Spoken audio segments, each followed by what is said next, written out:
My name is Magomed Torijev. I'm born in 1978 in Republic Chechnya, Ingushetia, autonomous republic in Soviet Union. I work as a journalist for Radio Liberty Free Europe. Before it, I worked in different UN agencies. After that, from Radio Liberty, I was hired by diplomat in Ministry of Foreign Affairs and sending to the mission in Donbass 2014. And since 2014 till 2021 September, I was a member of the mission, special monitoring mission, OSCE in Donbass. What have you learned as a journalist? And I can say, what have you learned during this path that you find most interesting? Most interesting for me was my republic, Ingushetia, and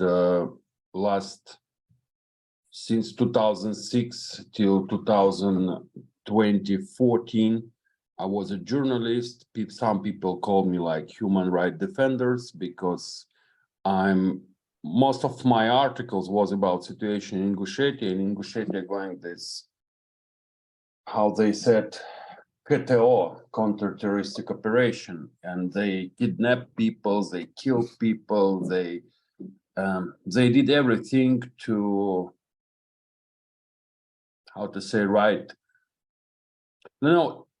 Each 50 years we have some execution from Russian side, and always Russian will find reason to kill us. Always doing this. And they killing people till people started to fight back. And it give Russian more reasons to kill people and to say that really we just want to establish law and order. They not care about peace. They're not counting us as a humans. They never did it. And it's a history of my nation. I'm already second generation who has to immigrate from Russia because my grandfather, he was also, after big Caucasian War, has to go in Turkey. And from all my tribe, survived just only one woman with 3 sons. One son dying during this when they crossing border back to Russia. And now I'm second generation of immigrants, and I don't know how many generation was unfortunately has to survive. And since Russian coming, since Russian entered Ingushetia, we never have any day, maybe just only 20 years during the Brezhnev time. Why our people, oldest people, always talking that Soviet regime was good.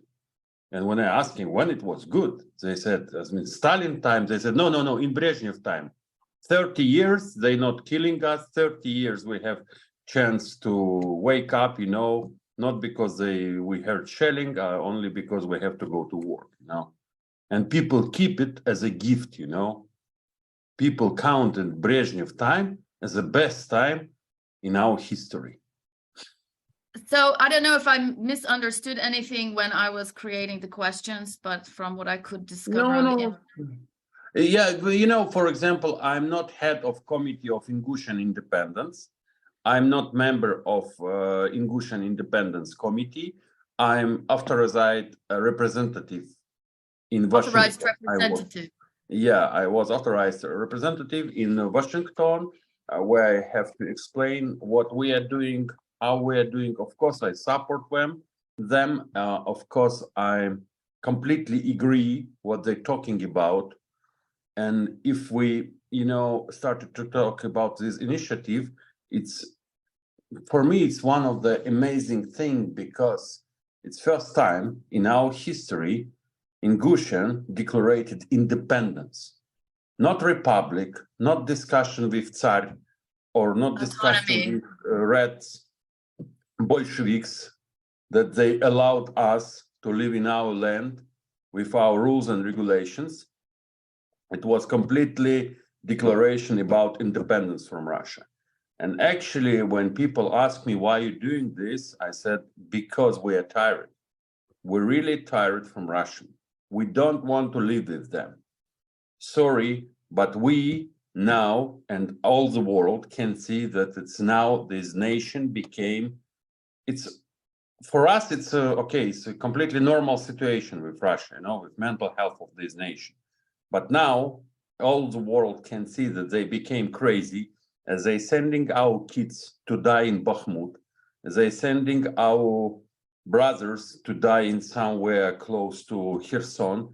And they told us that for us, it's some great war, it's a jihad, it's they're using everything, they're using everything just to send our people and die.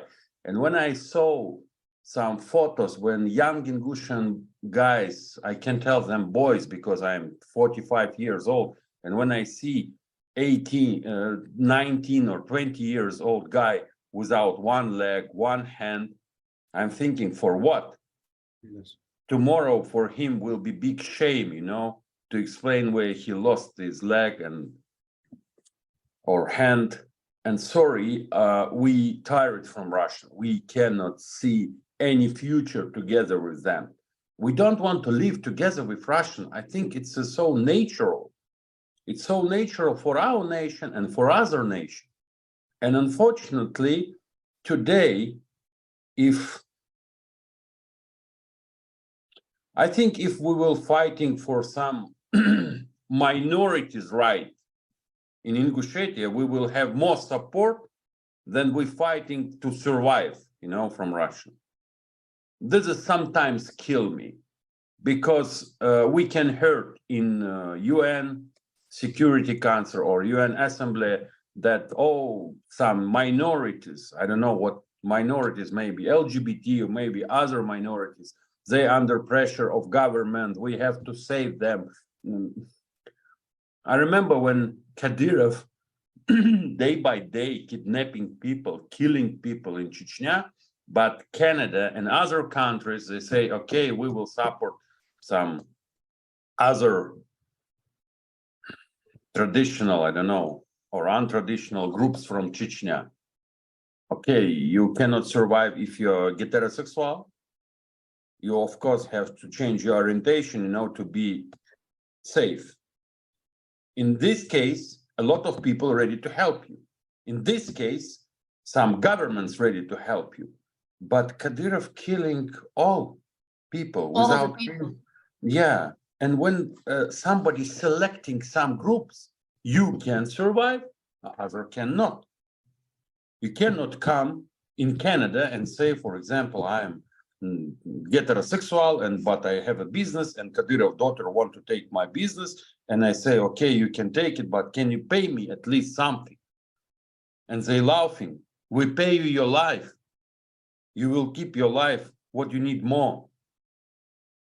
And if I say something against it, they immediately or kill me or kidnap my kids or kidnap my parents or relatives. And what to do? And if I want to survive and I run somewhere, Migration Service said, sorry, no, it's not enough reason. We cannot find any, how to say, Filter. any document Justification. notification that you've been under pressure. Oh, sorry, but Kadyrov daughter or Kadyrov soldiers never give you paper. We punish you. We treat you. Take this document and go to Canada. Sorry, it's not working like this.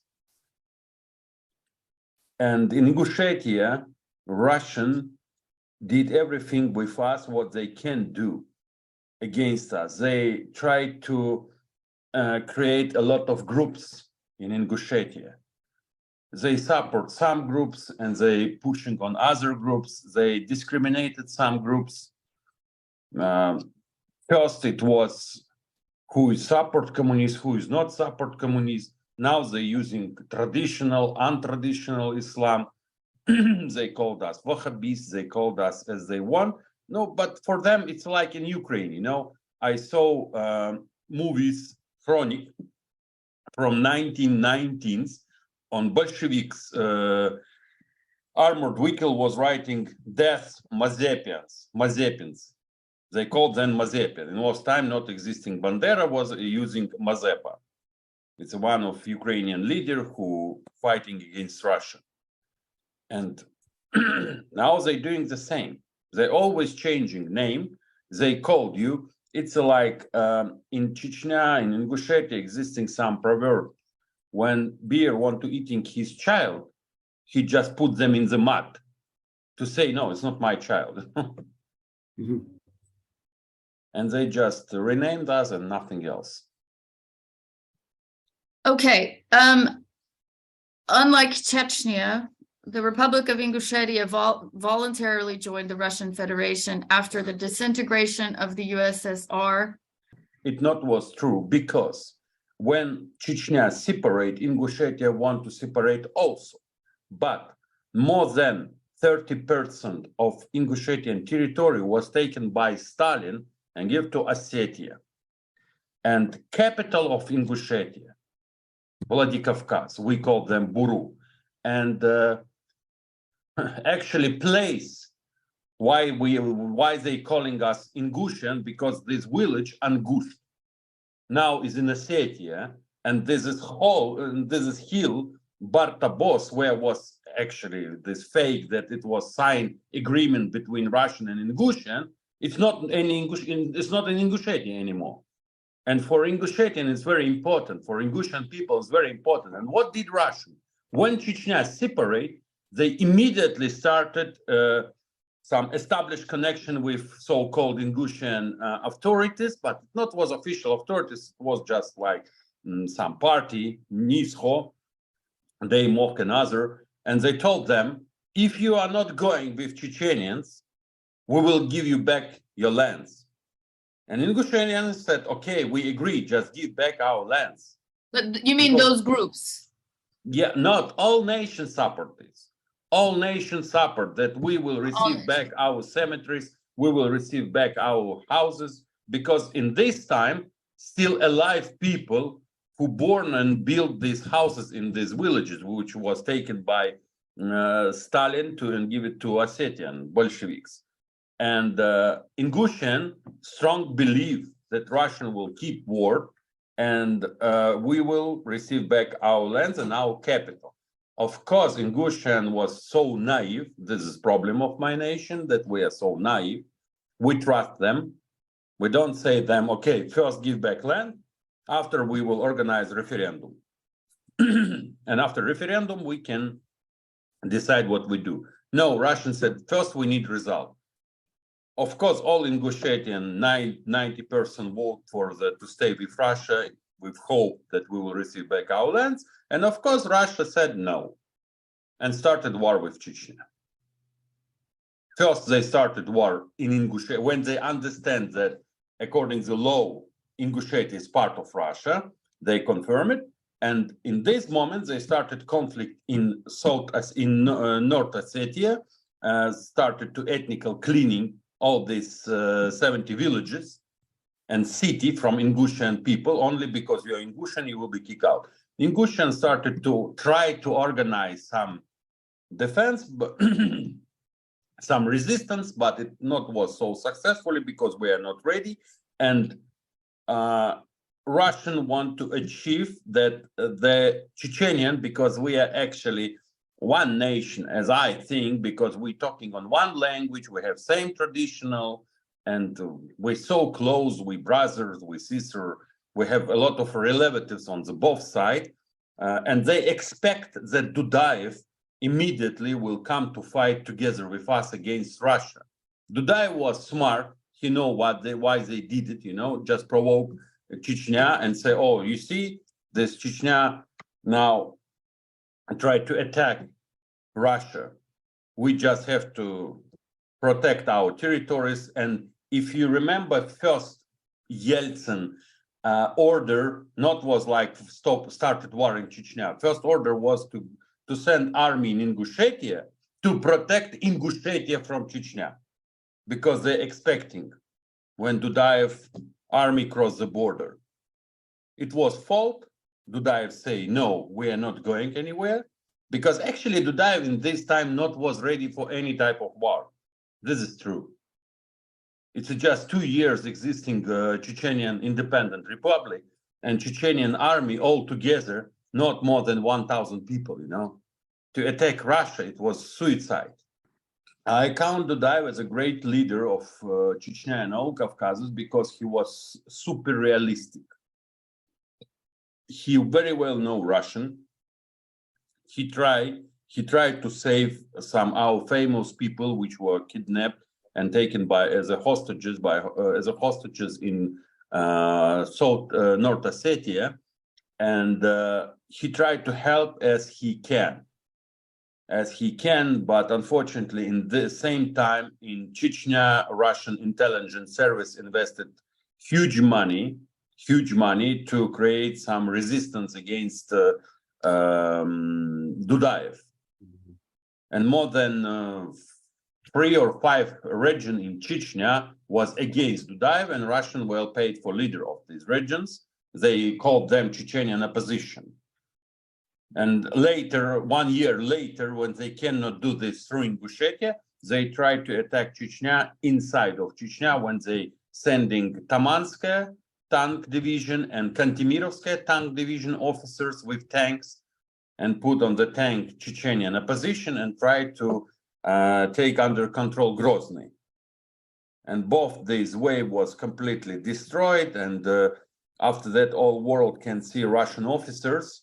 And what did Mr. Grachov, Minister of Defense? He did same what did Putin or Shoigu in 2014. It's not our soldiers, it's not our army, it's not our tanks. We don't know who they are. And Dudayev said, okay, I will start to shoot them because they are not combatants. They are mercenaries. And I have a right to kill all of them. And after a couple of days, full of Chechnya was with relatives of these soldiers and officers, with all documents, with all photos, which confirm that they are major of tank Kantemirov or Tamanskaya tank division, with his diplomas. Because Dudayev said, okay, I need some evidences that they are real officers, not mercenaries. Same story. If you want to study some period of Russian story, you can take any period of Russian history, everything will be the same. You don't have to sit and learn each case separately. Just enough to know one period. Believe me, everything will be same. You just have to change names. General Gubernator on this Commissar or Narcom or Minister. Doesn't matter. Change names and change title. Nothing else.